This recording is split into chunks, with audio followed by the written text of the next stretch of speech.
আল্লাহু গনিয়্যু ওয়া আনতুমুল ফুকারা। আল্লাহ বলেন পৃথিবীর বুকে যদি অমুখাপেক্ষী ধনাঢ্য ব্যক্তি যদি কেউ থেকে থাকে, সেটা হলাম আমি একমাত্র আল্লাহ। ওয়া আনতুমুল ফুকারা, আর তোমরা সমস্ত মানুষ হলো ফকির, ফকিরের ঘরের ফকির তোমরা। রাগ করলেন ভাই? ফকির কথা মনে অনেক রাগ হয়ে গেছে। হ্যাঁ হুজুর, আমার এত টাকা, সুইস ব্যাংকে টাকা রাখবো, কিছুদিন পর আপনি আমার ফকির বলেন। এটা আমি বলি না, এটা আল্লাহ পাক বলছেন। ওয়া আনতুমুল ফুকারা, আর তোমরা ফকিরের ঘরের ফকির তোমরা। আর সেই ফকিরের বাচ্চাদের এখন অহংকার কত অহংকার তাদের, মাটিতে পা রাখে না, লুঙ্গি এমন ভাবে নিচে নামায় ফেলে, রাস্তার ভিতর কুকুর যদি পায়খানা করে ওই পায়খানা লুঙ্গির ভিতর লেগে যায়। অহংকার আর অহংকার। জামার ভিতরে ভাঁজ পড়তে দেয় না, আয়রন করে জামা কাপড় এমন ভাবে স্ট্রেট করে রাখে, কাউকে ধরতেও দেয় না। আরে অহংকার। গরিবের ঘরেও যায় না, গরিবের সাথে। যে কোনো ব্যক্তি দাতা, যিনি কর্জ দিয়েছেন, এমন মালিক যখন কোনো গরিব অসহায় ব্যক্তি, ঋণগ্রস্ত ব্যক্তিকে যদি অবকাশ দেয়, যেমন আপনি কাউকে 1 মাসের মেয়াদে আপনি টাকা কর্জ দিলেন 10,000 টাকা, খেয়াল করেন 1 মাসে মেয়াদে আপনি টাকা তাকে দিলেন 10,000 টাকা। 1 মাস, এই প্রত্যেকটা দিন 30 দিন আল্লাহ রাব্বুল আলামিন প্রতিদিন এই 10,000 টাকা আল্লাহর রাস্তায় দান করা সওয়াব আপনার আমলনামায় লিখে দিবেন। সুবহানাল্লাহ। প্রতিদিন 10,000 টাকা দান করছেন, এই 10,000 টাকা আপনি কিন্তু ফেরত পাচ্ছেন, কিন্তু মাঝখান দিয়ে প্রতিটা দিন এই 30 দিন তাকে যে সময়টা দিলেন, প্রতিদিন এই সমপরিমাণ টাকা আল্লাহর রাস্তায় দান করা সওয়াব আপনি পেয়ে যাচ্ছেন। শুধু তাই নয়, মেয়াদ চলে যাওয়ার পর যখন টাকা চাইতে যায়, এরপর যদি গরিব ব্যক্তি যদি তাকে ওজর পেশ করে যে ভাই টাকাটা তো মিল হয় নাই, দিতে পারতেছি না, আমাকে আর কিছু সময় দেন, এরপর যদি সে আরো কিছু সময় তাকে বাড়িয়ে দেয়, অবকাশ যদি দেয়, তাহলে আল্লাহ রাব্বুল আলামিন এর পরবর্তী 1 মাস পরবর্তী যত সময় যাবে, প্রত্যেকটা দিনের বদৌলতে আল্লাহ পাক দ্বিগুণ, 10,000 বদৌলতে 20,000 টাকা আল্লাহর রাস্তায় দান করা সওয়াব লিখে দিবে। এগুলো আপনাদেরকে সতর্ক করার জন্য বলতেছি। সন্তানটার খবর নেন, শুধু ভাইবেন আমার সন্তান ফেরেশতা, দুনিয়ার সবার সন্তান খারাপ, আমার সন্তান ফেরেশতা। নিজের সন্তানটারে সন্দেহ করতে চায় না। আরে না, আমার সন্তান এটা পারে না, এই কথা বলেন না, আমার সন্তান এগুলো পারে না, এগুলো যে অমুকের ছেলেরা খায়, আবিজাবি ওইটা করে, ওরা ইফটিজিং করে, আমার ছেলে দুধে দোয়া তুলসী পাতা। এই মন মানসিকতা করতে করতে ছেলেটার মাথার উপর করে রাখে, আর দিনের পর দিন এই ছেলে রাতের অন্ধকারে হাজার হাজার অকারেন্স করে বেড়ায়, তার মা বাবা খবরও রাখে না। আল্লাহ। জন্ম থেকে নিয়ে মৃত্যু পর্যন্ত তাকে সবসময় চেষ্টা করতে হয়, কারণ একজন মানুষকে আল্লাহ পাক এত মর্যাদা, সম্মান, শ্রেষ্ঠত্ব দিয়েছেন, যেটা অন্য কোনো মাখলুককে আল্লাহ পাক দেন নাই। কোনো মাখলুককে আল্লাহ পাক কোনো দায়িত্ব দেন নাই, তাদের উপর কোনো বিধিবিধান, আদেশ, নিষেধ এগুলো আল্লাহ পাক দেন নাই। সব কিছু দিয়েছেন একমাত্র কাদের উপর? মানুষের উপর, জিন্নাতদের উপর। এ কারণে মানুষ যেহেতু সমস্ত সৃষ্টির মধ্যে সেরা, এই কারণে তার কিছু যোগ্যতা, গুণাবলী তার মধ্যে থাকা চাই। আমি শ্রেষ্ঠ মাখলুক হয়েও, মর্যাদাবান, সম্মানিত হয়েও যদি আমার ভিতর যদি সেই যোগ্যতা না থাকে, তাহলে আমাকে কিন্তু কেউ মর্যাদা দিবে না, সম্মান দিবে না। একজন ইমাম যিনি হবেন মসজিদের সম্মানিত ব্যক্তি, তার ভিতর যদি ইমামের যোগ্যতা যদি না থাকে, আদর্শ যদি তার ভিতর না থাকে, সাধারণ মুসল্লি কিন্তু সেই ইমামকে সম্মান দিবে না। ঠিক কি না ভাই? একইভাবে যিনি এলাকার জনপ্রতিনিধিত্ব করবেন, নেতৃত্ব যিনি দান করবেন, তার ভিতরও গুণাবলী থাকা চাই। তার ভিতরে যদি সততা, ইনসাফ, ন্যায়, নিষ্ঠা যদি তার ভিতরে ভরপুর থাকে, তাহলেই না জনগণ তার কথা মানবে। কি বলেন ভাই? কারণ তিনি সম্মানিত ব্যক্তি, তিনি মর্যাদার পাত্র, তিনি মর্যাদা পাওয়ার যোগ্য। তো তিনি মর্যাদার স্থানে বসছে, এখন তিনিও যদি একজন সাধারণ পাবলিক, জনগণের মতন যদি সে চলাচল করে, আচরণ করে, পরবর্তীতে এই মানুষটাকে মানুষ আর মূল্যায়ন করবে না। মানুষ ভাবে জোর ওর মধ্যে আর একটা রিক্সাওয়ালার মধ্যে কোনো পার্থক্য নেই, সে আবার কিভাবে নেতা হয়। এরকমটা মানুষ বলে কি বলে না? হয়তো সরাসরি বলে না, ভিতরে ভিতরে এটা মানুষ বলে। তো বলতেছিলাম, মানুষ যেহেতু সম্মানিত পাত্র, যোগ্য ব্যক্তি, সুতরাং ওই মানুষের ভিতরে গুণাবলীগুলো থাকা চাই।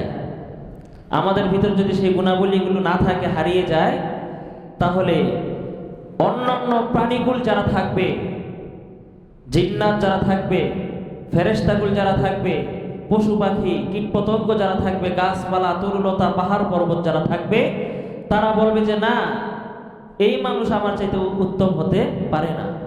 কেন? মানুষ, কিন্তু মানুষ হয়ে আল্লাহ পাক ওকে যে মেধাটা দিয়েছিল, চিন্তা শক্তি যে আল্লাহ পাক ওকে দিয়েছিল, সেটা দিয়ে সে কোনো চিন্তা করে না। ওর ভিতরে ভালো মন্দ তমিজ করার যে যোগ্যতা আল্লাহ পাক দিয়েছিল, সে সেগুলো দিয়ে সে ভালো মন্দ যাচাই বাছাই করে না। তখন একটা গরু বলবে যে ও তো আমার চাইতে নিকৃষ্ট, একটা কুকুর বলবে ও মানুষ ঠিক আছে কিন্তু আমার চাইতে নিকৃষ্ট, আমি ওর উত্তম মনে করি না, উত্তম মনে করি না। তো মানবীয় যে গুণাবলীর মধ্য থেকে একটি গুণাবলী হলো সবর করা। মানবীয় যে গুণাবলীর মধ্য থেকে একটি গুণাবলীর নাম হলো সবর, ধৈর্য ধারণ করা। কি করা? ধৈর্য ধারণ করা। এই ধৈর্য ধারণ, এই সবর ইখতিয়ার, এটা একটা মানুষকে আল্লাহ পাক তার প্রিয় বানিয়ে নেয়। সবর করতে করতে একটা মানুষ একটা সময় সে আল্লাহ পাকের সাথে, আল্লাহ পাকের রেজা বিল কাজা তার ভিতরে হাসিল হয়ে যায়। তার মানে হলো সে সর্বহালতে, যেই অবস্থাতে সে থাকুক না কেন, সব সময় সে মাওলা পাকের উপর সে সন্তুষ্ট থাকে। সুবহানাল্লাহ। সব সময়, সব সময়। একবার এক বইয়ের মধ্যে পড়েছিলাম, অনেক আগের এক ঘটনা। এক এলাকার নদী বাঁধ ছুটে গিয়েছিল। তো নদীর বাঁধ ছুটে যাওয়ার কারণে ওই নিচু এলাকার মানুষগুলো জীবনযাপন বিপন্ন হয়ে পড়ল। বাড়িঘর সব পানি দিয়ে তলিয়ে যাচ্ছিল। ওই এলাকার বড় হুজুর যিনি ছিলেন, আল্লাহওয়ালা মানুষ, তার কাছে জনগণ গিয়ে বলল যে হযরত, আপনি একটু আল্লাহর কাছে দোয়া করেন যে আল্লাহ যেন আমাদের এই বিপদ থেকে যেন আল্লাহ পাক আমাদেরকে হেফাজত করে। তো ওই বুজুর্গ ব্যক্তি আল্লাহওয়ালা, তিনি বললেন যে বাঁধটা কোন দিকে আমাকে দেখায় দাও। তাকে দেখানো হলো, সে গেল, দেখলেন যে ওই বাঁধ দিয়ে পানিগুলো আসতেছে। তখন তিনি তার হাতের একটা কোদাল নিয়ে, কোদাল চিনেন না? কোদাল নিয়ে সে কি করলো, ওই বাঁধটাকে আরো বেশি করে কোবাইয়া বাঁধটাকে আরো বেশি ছেড়ে দিল। এলাকার মানুষ বলল যে হুজুর কি করতেছেন এগুলো? আপনাকে আনা হলো যেন বাঁধটা আরো সুন্দরভাবে আগের মতো হয়ে যায়, পানি আসা যেন আটকানো হয়, পানিটা যেন বন্ধ হয়। আপনি এসে সেটা না করে উল্টা আরো আমাদের পানি আরো বেশি করে দিতেছেন, ব্যাপারটা কি? ওই হুজুর তখন বললেন যে দেখো, মাওলা পাকের ইচ্ছা হচ্ছে এখন তোমাদেরকে পানিয়ে তোমাদেরকে তলিয়ে দিবে, আর মাওলা পাকের ইচ্ছার বিরুদ্ধে আমি কিভাবে কাজ করি। সুবহানাল্লাহ। আল্লাহ পাকের মর্জি হলো যে এই মুহূর্তে এলাকার মধ্যে বন্যা দিবে, পানি দিবে, মানুষগুলোকে ধ্বংস করবে, শাস্তি দিবে, আযাব দিবে। আর আমি সেই আল্লাহ পাকের এই রেজা বিল কাজা, আল্লাহ পাকের যে সিদ্ধান্ত, এই সিদ্ধান্তের বিরুদ্ধে আমি কিভাবে হাত ধরি, কিভাবে হাত উঠাই। সুতরাং আল্লাহ পাকের যখন মর্জি পানি দেওয়া, আমি আল্লাহ পাকের সাথে একমত, সহমত পোষণ করে আমিও পানির ব্যবস্থা করে দিলাম। সুবহানাল্লাহ। কারণ ওই ব্যক্তি আল্লাহ পাকের সিদ্ধান্তের উপরে সে অটল ছিল, সন্তুষ্ট ছিল। তার একটাই বক্তব্য যে যেই অবস্থায় যখন মাওলা আমাকে যেইভাবেই রাখে সেইভাবে আমি কি খুশি। আমার নিজের ব্যক্তিগত কোনো চাহিদা থাকবে না, আমার নিজের ব্যক্তিগত কোনো স্বাধীনতা থাকবে না, আমার কোনো ইচ্ছা থাকবে না। আমার ইচ্ছা, স্বাধীনতা, আমার চাওয়া পাওয়া সব কিছু আল্লাহর কাছে ন্যস্ত করে দিলাম। আল্লাহ পাক যা চাইবে, যেভাবে আমাকে রাখবে, সেভাবেই আমি আলহামদুলিল্লাহ, সেভাবে আমি খুশি। এটার নাম হচ্ছে সবর। দুনিয়ার মানুষ, সব মানুষ চেষ্টা করেও যদি তারা যেটা চাইবে, আল্লাহ যদি সেটা না চায়, দুনিয়ার কোনো মানুষের পক্ষে সম্ভব না ওই কাজটা করা। সম্ভব না, লাভ কি? সুতরাং আমি যদি আল্লাহ পাকের মর্জির উপরে যদি সন্তুষ্ট থাকি, মাঝখানে আমার নিজের ফায়দা হয়ে যাবে। আল্লাহ পাক আমাকে তার অন্তর্ভুক্ত করে নিবে, তার দলের বানিয়ে নিবে, যে না এই ব্যক্তিটা আমি আল্লাহ যেটা করতেছি সে এটার মধ্যে সহমত আছে, আল্লাহ পাকের আমি প্রিয় হয়ে যেতে পারবো। এটার নাম হচ্ছে সবর। এটা যে কোনোভাবে হতে পারে, টাকা পয়সা অভাব, দুঃখ, অসুস্থতা, সন্তান চলে যাওয়া, সন্তান অবাধ্য হওয়া, স্ত্রী অবাধ্য হওয়া, এলাকার মানুষগুলো শত্রু হয়ে যাওয়া, ব্যবসায় লস হওয়া, ইনকাম সোর্স কমে যাওয়া, চাকরি চলে যাওয়া ইত্যাদি যে কোনো বিষয়ে এই সবর হতে পারে। আল্লাহ পাক কোরআনে কারিমে বলেন, ওয়ালা নাবলুওয়ান্নাকুম বিশাইইম মিনাল খাউফ ওয়াল জু' ওয়া নাকসিম মিনাল আমওয়াল ওয়াস সামারাত ওয়া বাশশিরিস সাবিরিন। যে বান্দারে আমি তোমাদেরকে পরীক্ষা করব বিশাইইম মিনাল খাউফ, ভয় দ্বারা, ভীতি দ্বারা, ভয় আতঙ্কে রাখবো তোমাদেরকে। এই আতঙ্কের মাধ্যমে আমি আল্লাহ রাব্বুল আলামিন তোমাদেরকে পরীক্ষা নিব। ওয়াল জু', এবং তোমাদেরকে ক্ষুধার্ত দিব, অভাব দুর্ভিক্ষ দিব। এই দুর্ভিক্ষের মাধ্যমে আমি আল্লাহ পাক তোমাদেরকে পরীক্ষা নিব। ওয়ানাকসিম মিনাল আমওয়াল, এবং তোমাদের সম্পদ, ধন সম্পদ কমে যাবে, ধন সম্পদ বিনষ্ট হয়ে যাওয়ার মাধ্যমে আমি আল্লাহ পাক তোমাদেরকে পরীক্ষা নিব। ওয়াল আমওয়াল ওয়াল আনফুস ওয়াস সামারাত, ওয়াল আনফুস, তোমার নিজের ব্যক্তির উপরে আমি আল্লাহ পাক পরীক্ষা নিব। হতে পারে তুমি অসুস্থ, দিনের পর দিন লেগেই থাকবে, একটার পর একটা তোমার ভিতরে অসুস্থতা লেগেই থাকবে, লেগেই থাকবে। আর জ্বর আসছে, জ্বর শেষ তো পরশুদিন আবার তোমার ঠান্ডা লাগবে, আবার তোমার অন্যান্য তোমার নিজের হবে, নয়তো বা তোমার সন্তানের হবে, তোমার বিবির হবে, পরিবারের মধ্যে একটা না একটা এমন লেগেই থাকবে। ওয়াল আনফুস, মানে তোমার নিজের নফসের উপরে বিভিন্নভাবে আমি আল্লাহ পাক তোমাকে পরীক্ষা ফেলবো। ওয়াস সামারাত, ওয়াস সামারাত তাফসীরের মধ্যে মুফাসসিরিনে কিরামগণ সবচেয়ে বেশি যে মতটা দিয়েছেন সেটা হলো এই ক্ষেত্রে সন্তান সন্ততি। সন্তান সন্ততি না দিয়ে আল্লাহ পাক পরীক্ষা করবে। বিয়ে করছে 5 বছর 10 বছর হয়ে গেছে, সন্তান হয় না, কিংবা সন্তান হয়েছে কিন্তু সন্তানটা মারা গেছে। 18 বছর পর আল্লাহ পাক তার স্ত্রীর গর্ভে একটা সন্তান দিয়েছে। দুঃখের বিষয় হলেও সন্তানটা গর্ভে 6 মাস থাকা অবস্থায় মারা গেছে। 18 বছর সন্তান হয় না, কত চেষ্টা, চিকিৎসা, দৌড়াদৌড়ি করার পর, দোয়া কান্নাকাটি করার পর 18 বছর পর যখন বউ প্রেগনেন্ট হলো, 6 মাসের মাথায় সেই বাচ্চাটাও চলে গেল। এই যে এই বিপদ, এই পরীক্ষা কার পক্ষ থেকে? আল্লাহর পক্ষ। আল্লাহ বলেন ওয়াস-সামারাত, সন্তান সন্ততির মাধ্যমেও আমি আল্লাহ পাক তোমাকে পরীক্ষায় ফেলবো। তবে হ্যাঁ, আমি দেখতে চাই কোন ব্যক্তিটা সন্তান হয় না এই কারণে কে আমি আল্লাহর উপরে রাজি থাকতে পারে, আল্লাহর সিদ্ধান্তের উপরে অটল থাকতে পারে, আমি এটা দেখবো। আর কে আমি আল্লাহর উপরে অটল না থেকে সে আবার অন্য জায়গায়, ভিন্ন জায়গায় সন্তানের জন্য তদবির খোঁজে, ভিন্ন জায়গায় সন্তান চায়, ভিন্ন জনের কাছে গিয়ে সন্তান মান্নত করে, আমি এটাও দেখবো। সন্তান দেন কে ভাই? আবার সন্তান যে দেয় না এটাও করেন কে? আল্লাহ করে। এই যে সমাজের ভিতরে কুকুর ছানা, কুকুর বাচ্চা দেয় কি দেয় না? একটা না, অনেকগুলো করে কিন্তু দেয়, 4টা-5টা করে। বিড়াল কুকুর দেয়, কুকুর বাচ্চা দেয়, বিড়াল বাচ্চা দেয়, ছাগল বাচ্চা দেয়, গরু বাচ্চা দেয়। আজ পর্যন্ত কি দেখছেন কোন কুকুর কোন কবিরাজের কাছে গেছে যে আমার একটা সন্তান দেন? দেখছেন? কারণ এই সন্তানের মালিক কে? এটা কুকুর বুঝলেও আমরা মানুষ বুঝি না। আল্লাহ, ওই যে বলতেছিলাম যে মানুষ সৃষ্টির সেরা, এই মর্যাদা আল্লাহ পাক তাকে সমাসীন করেছেন। ও মানুষের ভিতর যদি ওই মর্যাদাটা না থাকে, তাহলে একটা কুকুর এই মানুষকে কোনোদিন মর্যাদাবান মানবে না। কুকুর কোনোদিন তাকে স্বীকার করবে না। যেমনি ভাবে একজন ইমামের মধ্যে যদি সেই যোগ্যতা না থাকে, সাধারণ মুসল্লি যেমন সেই ইমামকে মর্যাদা দেয় না, ঠিক একইভাবে একজন মানুষের ভিতর ওই মানবীয় আদর্শ যদি না থাকে, তাহলে অন্যান্য পশু পাখি মাখলুক ওই মানুষটাকে কোনোদিন মর্যাদাবান মনে করবে না, কোনোদিন করবে না। আল্লাহ পাক মানুষের ভিতর যে মেধা দিয়েছিল, চিন্তা শক্তি দিয়েছিল, এটা আপনি কাজে লাগান। এটাকে ঘুমিয়ে রাখছি আমরা এখন। আমাদের বিবেক এখন ঘুমন্ত বিবেক, আমাদের বিবেকগুলো এখনো জাগে ওঠে নাই। বলতেছিলাম যেটা, সেটা হলো সবর করা, ধৈর্য ধারণ করা, ধৈর্য ধারণ করা। আল্লাহ পাক বলেন, ইয়া আইয়ুহাল্লাযীনা আমানুসবিরু ওয়া সাবিরু ওয়া রাবিতু ইয়া আইয়ুহাল্লাযীনা আমানু ইসবিরু ওয়াসাবিরু ওয়ারাবিতু ওয়াত্তাকুল্লাহা লাআল্লাকুম তুফলিহুন। যে হে ঈমানদারগণ, তোমরা ঈমান আনার পর তোমরা সর্বপ্রথম ধৈর্য ধারণ করবা। আমানুস বিরু, ধৈর্য ধারণ করবা। অসবিরু, হ্যাঁ এমন না যে আজকে ধৈর্য ধারণ করছো দুদিন পর আবার তুমি সীমা লঙ্ঘন করবা, না, বরং অসবিরু, এই ধৈর্য ধারণের উপর তুমি অটল অবিচল থাকবা।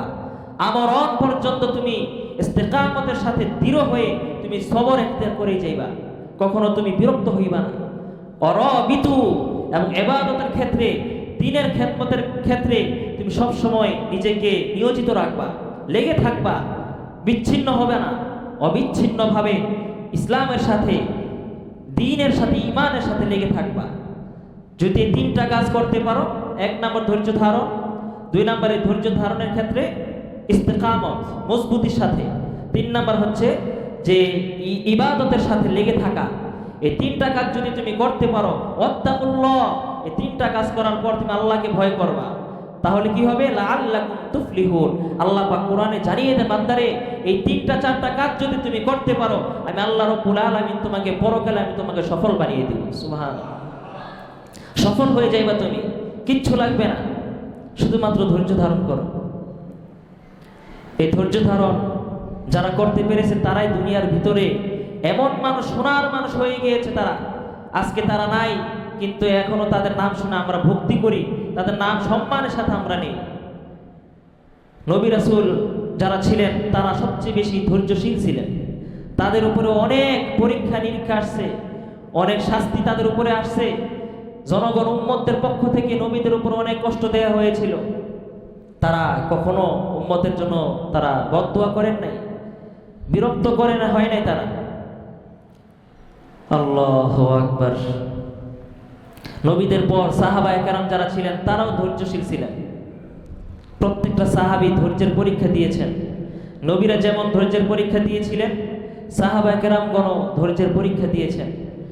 আজকে এই যুগে এসেও যদি আমরা ধৈর্য ধারণ করতে পারি, আমরাও সম্মানিত হব, আমরাও একসময় সফল হব। একবার মদিনার মধ্যে দুর্ভিক্ষ দেখা দিল। মানুষগুলো খাদ্যের অভাবে না খেয়ে মানুষগুলো একদম ছিন্ন ছিন্ন হয়ে গিয়েছিল। 1 দিন 2 দিন 3 দিন পর্যন্ত অনেক মানুষের ঘরে চুলার মধ্যে আগুন ছিল না। অভাব আর অভাব, হঠাৎ এমন দুর্ভিক্ষ। মদিনায় খেজুরও এখন পাকে নাই যে খেজুর বিক্রি করে মানুষগুলো সংসার চালাবে। খেজুর পাকার মৌসুম মাত্র হচ্ছে। নবীজি তখন প্রেসিডেন্ট মদিনার, যখন দেখলেন যে মানুষগুলো খাদ্যের অভাবে না খেয়ে মানুষগুলো মারা যাচ্ছে, ছোট ছোট বাচ্চারা, সন্তানগুলো মায়ের স্তনে দুধ পাচ্ছে না, এই অবস্থা যখন দেখলেন, প্রিয় নবীজি তখন এদের জন্য চেষ্টা করতে লাগলেন কিভাবে এদের মুখে, এই জনগণের মুখে কিভাবে খাবার তুলে দেওয়া যায়।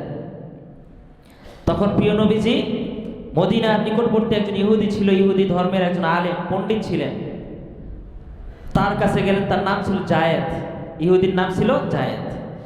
জায়েদের কাছ থেকে নবীজি, এক রেওয়ায়েতে আসছে 1000 দিনার, অন্য রেওয়ায়েতে আসছে 5000 দিরহাম, তিনি কর্জ নিলেন যে ভাই আমাকে তুমি 5000 দিরহাম তুমি আমাকে কর্জ দাও, আমি তোমাকে 1 মাস পর তোমাকে পরিশোধ করে দিব। মানুষগুলো খাবার পাচ্ছে না, এদের মুখে আমি খাবার তুলে দিতে চাই, 1000 কিংবা 5000 দিরহাম তুমি আমাকে দাও। সময় কত? 1 মাস। ইহুদি দিলেন। ইহুদি ভাবলেন যে ঠিক আছে, মুহাম্মদের একটা সুযোগ পাইছি, এই কর্জটা দিয়ে ওকে আমি যেমনি হোক ওকে আমি হেনস্থা করব। কারণ মুহাম্মদ তো এমন ব্যক্তি, না খেয়ে থাকে, কোনোদিন অন্যের কাছে কি হয় না, ধারস্থ হয় না। আজকে যেহেতু সুযোগ পেয়েছি, মুহাম্মদকে আজকে অপমান করে ছাড়ব। নাউজুবিল্লাহি মিন যালিক। প্রিয় নবীজি 1000 দিরহাম নিয়ে আসার পর মানুষগুলোর কাছে, যারা গরিব ছিলেন, অসহায় ছিলেন, বিধবা ছিলেন, এতিম ছিলেন, অসহায় ছিলেন, যার খাদ্যের প্রয়োজন তার খাদ্য দিলেন, যার বস্ত্রের প্রয়োজন তাকে বস্ত্র দিল। দেওয়ার পর কিছুদিন যেতে না যেতেই, এখনো 1 মাস শেষ হয়নি, প্রায় 27 দিন, 3 দিন বাকি ছিল। এক রাওয়ায়াতে আসে 3 দিন বাকি থাকা অবস্থায় নবীজি এক জানাজার নামাজ আদায় করে তিনি মসজিদে নববীর দিকে আসতেছিলেন। হঠাৎ পথিমধ্যে ওই ইহুদি জায়েদ প্রিয় নবীজিকে টেনে ধরলেন, চাদর টেনে ধরলেন। হে মুহাম্মদ, কিফ হাযাল মাকান, দাঁড়াও এখানে। নবীজি চেহারা ঘুরে দেখলেন যে এটা তো ওই যায় যার থেকে তিনি টাকা কর্জ করেছিলেন। নবীজি মুচকি হাসি দিয়ে বললেন, ভাই কি হয়েছে, কি সমস্যা, কি ব্যাপার, কিছু বলবে?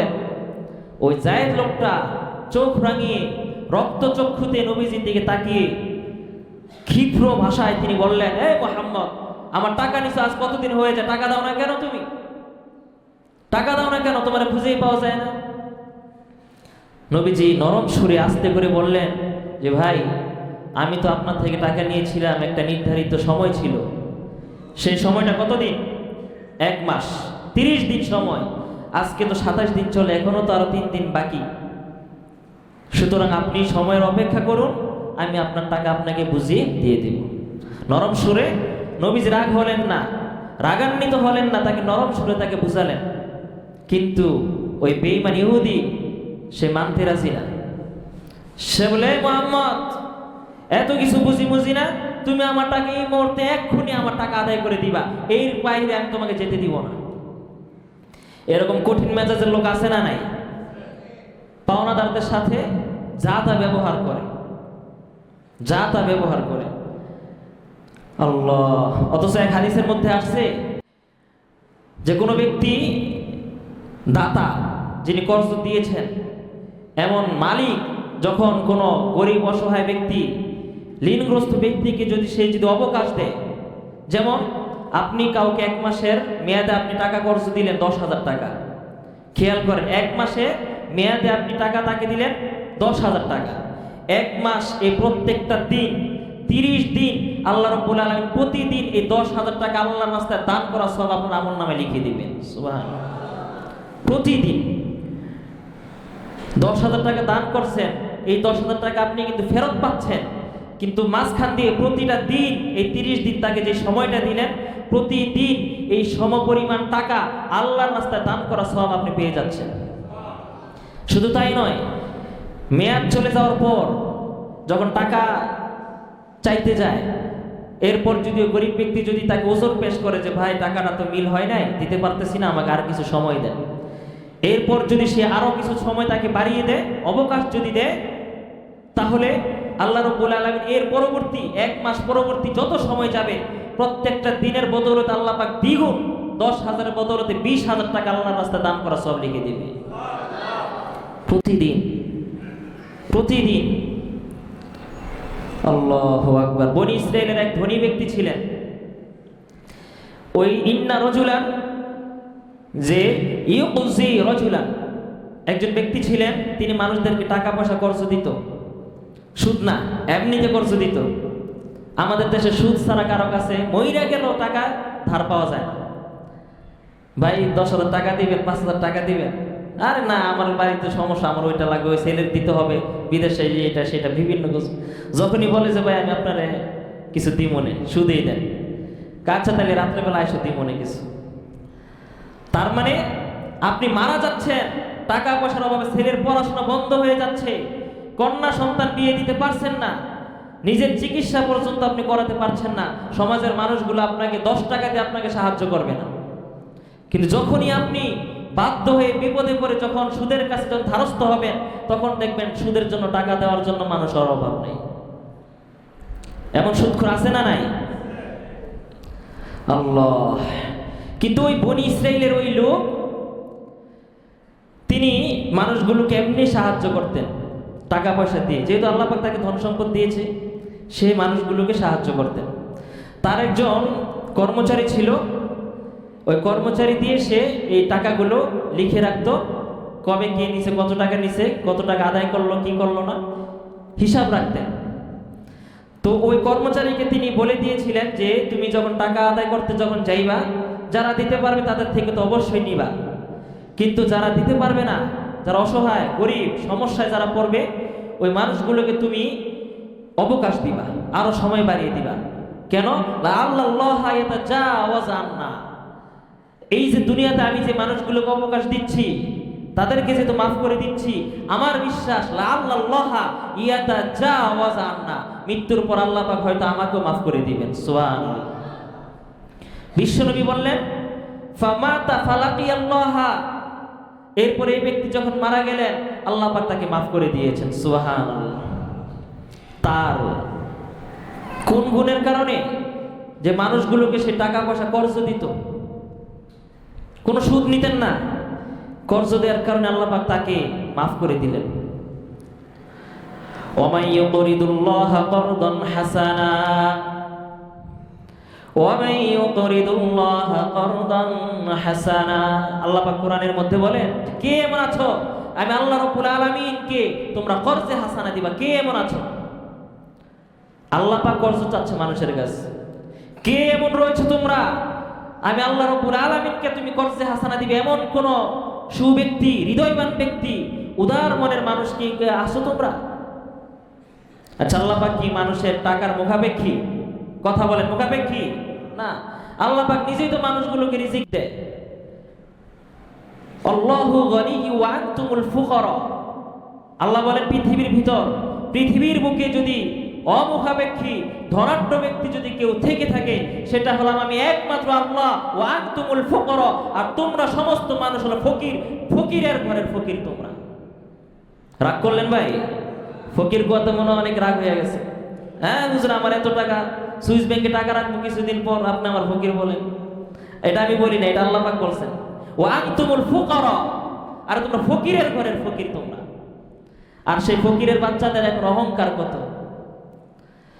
কত অহংকার তাদের, মাটিতে পা রাখে না, লুঙ্গি এমন ভাবে নিচে নামায় ফেলে, রাস্তার ভিতর কুকুর যদি পায়খানা করে ওই পায়খানা লুঙ্গির ভিতর লেগে যায়। অহংকার আর অহংকার। জামার ভিতরে ভাঁজ পড়তে দেয় না, আয়রন করে জামা কাপড় এমন ভাবে স্ট্রেট করে রাখে, কাউকে ধরতেও দেয় না। আরে অহংকার। গরিবের ঘরেও যায় না, গরিবের সাথে কথাও বলতে চায় না। আল্লাহ, বাপের ভাই চাচাও কয় না, আঙ্কেলটাকে। আল্লাহ, কি অহংকার! কারোর সাথে মিশতেও চায় না, কথাও বলতে চায় না। আই ওকে আমার লেভেলে, আমি ওর সাথে কথা বলবো, ওর সাথে কি আমার যায়? আমি হলাম সম্ভ্রান্ত পরিবারের সন্তান, আমি বংশমর্যাদা আমার অনেক, ঢাকা শহরে থাকি, প্রাইভেট ইউনিভার্সিটিতে আমি পড়ি, ওর পরে সরকারি ইউনিভার্সিটি, ওর সাথে আমার যায়? আর লেভেলে আয়। এমন অহংকারী কিছু লোক আমাদের সমাজে আছে।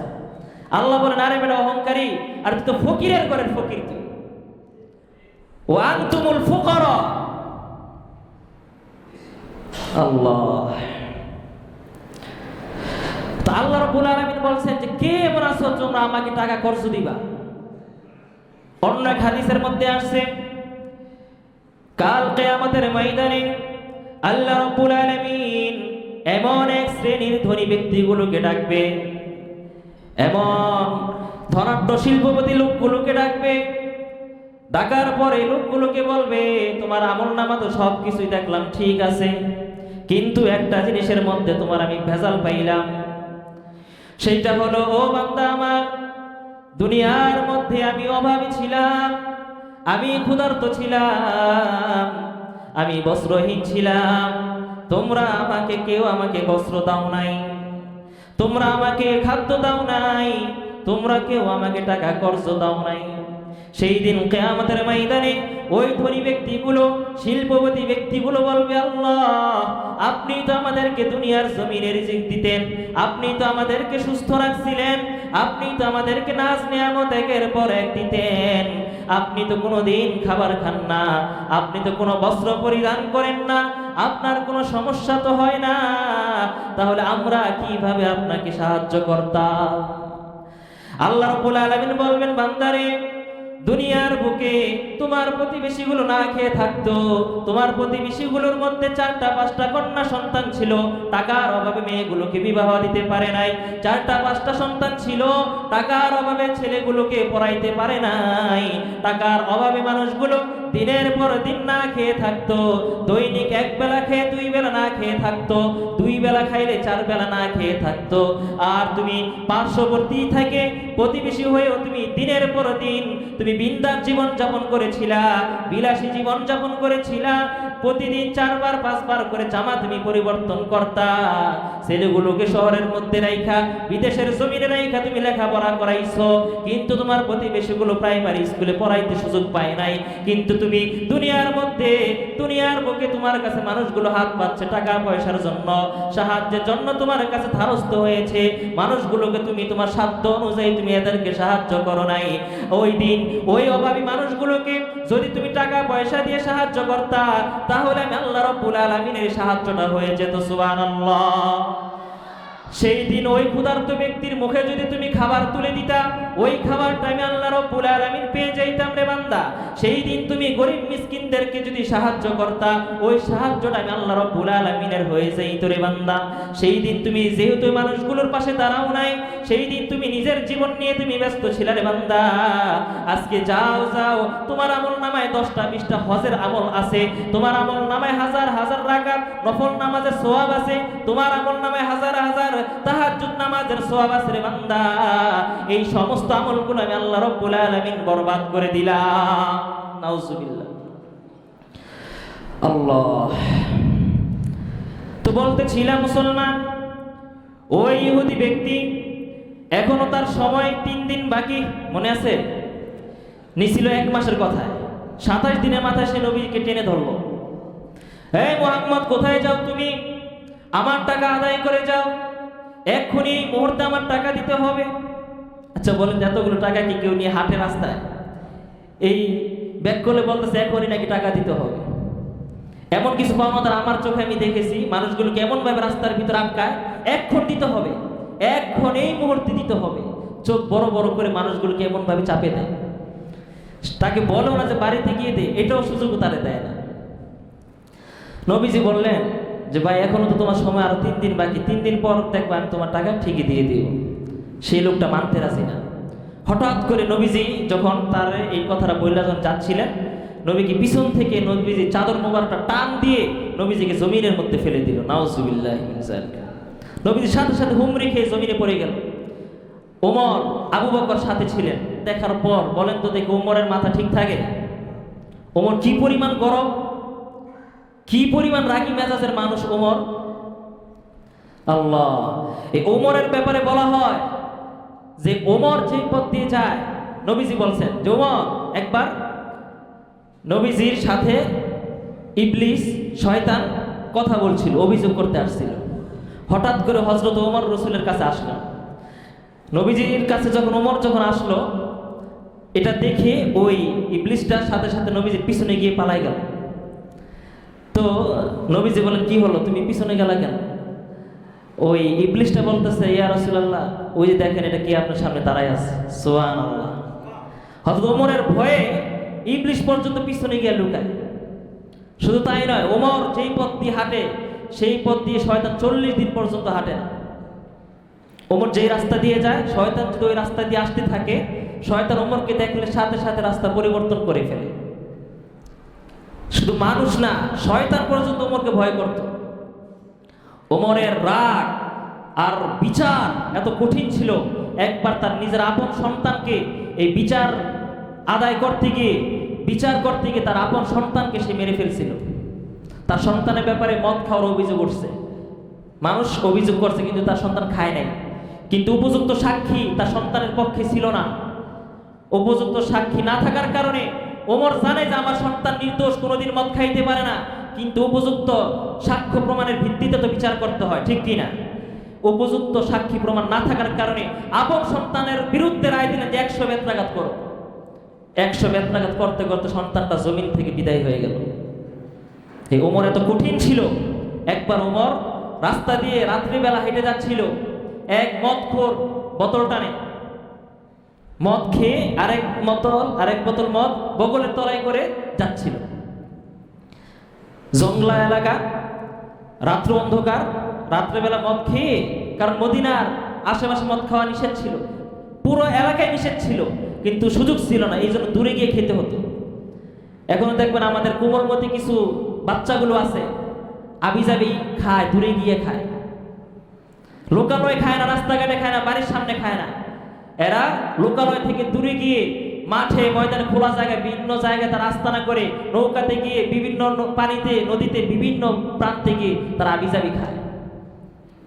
আপনারা খোঁজ রাখবেন সন্তানগুলো। আমার সন্তান 9-এ পড়ে, 10-এ পড়ে, কলেজে গেছে, এই সন্তানটা কার সাথে মিশতেছে, আমার এই সন্তানটা তার বন্ধু বান্ধবগুলো কেমন।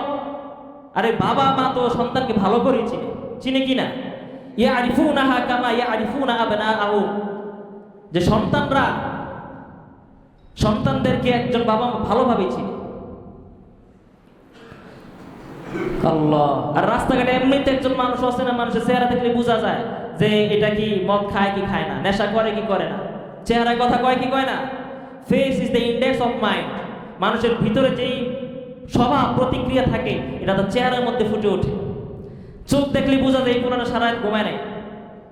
তা আপনি আপনার সন্তানটাকে দেখতেছেন দিনের পর দিন, যে আমার সন্তানের দৈহিক গঠন যেমন হওয়ার দরকার ছিল এই বয়সে, একদম নাদুস নুদুস থাকবে, টস টস করবে, চেহারার ভিতরে তেল তেল করবে, এই সন্তানের চাপা এখনই ভেঙে গেছে।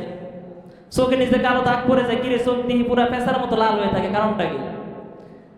তা আপনি বাবা হিসেবে এই ছেলের এই তত্ত্বাবধান করা আপনার দরকার, এর তদারকি করা আপনার দরকার ছিল, আপনি করেন। অথচ আমরা ইমাম হিসেবে আমরা অনেক জায়গার খবর আমাদের কানে আসে, সমাজের কিছু বাচ্চাগুলো একসাথে মিশে নৌকা দিয়ে তারা পানির উপরে ভাসমান নৌকার উপরে তারা আবিজাবি খায়। গরু রাখার নাম দিয়ে, ঘাস কাটার নাম দিয়ে চকের মাঝখানে গিয়ে তারা আবিজাবি খায়। এগুলো আপনাদেরকে সতর্ক করার জন্য বলতেছি। সন্তানটার খবর নেন। শুধু ভাববেন আমার সন্তান ফেরেশতা, দুনিয়ার সবার সন্তান খারাপ, আমার সন্তান ফেরেশতা। নিজের সন্তানটারে সন্দেহ করতে চায় না। আরে না, আমার সন্তান এটা পারে না, এই কথা বলেন না, আমার সন্তান এগুলো পারে না, এগুলো ওই যে অমুকের ছেলেরা খায়, আবিজাবি ওইটা করে, ওরা ইফটিজিং করে, আমার ছেলে দুধে দোয়া তুলসী পাতা। এই মন মানসিকতা করতে করতে ছেলেটার মাথার উপর করে রাখে, আর দিনের পর দিন এই ছেলে রাতের অন্ধকারে হাজার হাজার অকারেন্স করে বেড়ায়, তার মা বাবা খবরও রাখে না, খবরও রাখে না।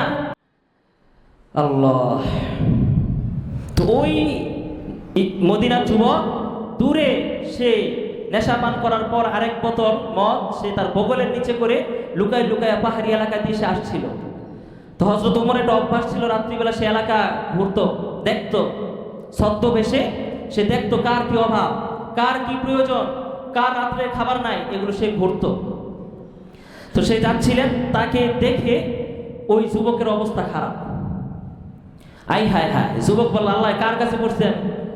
যদি বাঘের কাছে পড়তাম তাহলে তো রক্ষা ছিল, ওমরের সামনে পড়ছে, আজকে ওমর আমার মেরে ফেলবে। হযরত ওমরকে দেখে ওই লোকটা ভয়ে, সে এমন ভাবে ভয় পাইছে, আর ওই যে বোতলটা যে লুকাইছে, আল্লাহর ডাক দেখ, আল্লাহ আজকে তুমি আমার ওমরের হাত থেকে রক্ষা করো, ওমরের হাত থেকে তুমি আমাকে রক্ষা করো, ওমরের হাত থেকে যদি আজকে তুমি আমাকে রক্ষা করো, তওবা করলাম, জীবনের তোরা আর কোনোদিন মদ খাবো না। সুবহানাল্লাহ। ওমরের ভয় এমন ভাবে কলিজায় ঢুকছে, কলিজা থেকে অন্তর থেকে তওবা করে ফেলছে, আল্লাহ বাঁচাও তুমি আমারে। ওমর দেখছে, এই এদিকে কিরে, রাতের বেলা তুই এমনকে কই গেছিলি? কইটু ওইদিকে গেছিলাম। কে গেছিলি? কইটু কাজ ছিল। কয় তোর চেহারা দেখে তো কথা কয়, তুই যে বোতলটা নিয়েছস, তুই রাত্রেবেলা এত রাতে তোর কিসের কাজ? দেখি বোতলটা দে, দেখি বোতলে কি? কয় বোতলের ভিতরে দুধ। বোতলে কি? দুধ। তো লোকটা ভাবছে একটু ঘুরে ফিরে যতক্ষণ বাঁচা যায় আর কি, কয় দে তোর দুধটাই দেখবো, তোর বোতলে দুধ থাকে না কি থাকে না ভালো করেই জানি, দে বোতল দে। বোতল যখন ওমরের কাছে যখন দিলেন, ওমর মোটকা খুলে ঢাললেন, আর দেখে গরম গরম দুধগুলো বের হচ্ছে। সুবহানাল্লাহ। গরম গরম দুধ বের হচ্ছে। ওমর বললেন, আচ্ছা যা, ঠিক আছে, শুধু সন্দেহ করছি, যা বাড়িতে যা। এই লোকটা ডাক দিয়ে কয়, খলিফাতুল মুসলিমিন, আমি বাড়িতে যাব না, আমি বাড়িতে যেতে চাই না। আপনি ভালো করে জানেন যে আমি কেমন ছেলে, আমার চরিত্র কেমন, আমার অভ্যাস কেমন, আপনি ভালো করেই জানেন। এই বোতলের ভিতরে আসলে দুধ ছিল না, এই বোতলের ভিতরে ছিল মধু, মদ, বোতলের ভিতরে ছিল মদ। আপনার ভয়ে আমি মিথ্যা কথা বলেছিলাম যে এটা না আছে দুধ, আর আপনাকে দেখার সাথে সাথে আমি আল্লাহর কাছে তওবা করেছিলাম, আল্লাহ এই ওমরের হাত থেকে, ওমরের বিচার থেকে তুমি আমাকে রক্ষা করো, জীবন আর কোনোদিন মদ খাইব না। হে খলিফাতুল মুসলিমিন, আসলেই বাস্তবেই এই মদ কিভাবে আজকে দুধ হয়ে গেল। সুবহানাল্লাহ। আল্লাহ, বান্দা যখন অন্তর থেকে আল্লাহকে যখন ডাকে, কলিজা দিয়ে যখন তওবা করে ফিরে আসে, আল্লাহ রাব্বুল আলামিন তার পিছনের কৃত সমস্ত গুনাহগুলো আল্লাহ পাক মিটিয়ে দেয়। সুবহানাল্লাহ, মিটিয়ে দেয়। শুধুমাত্র অন্তর থেকে আল্লাহর কাছে যেতে হবে।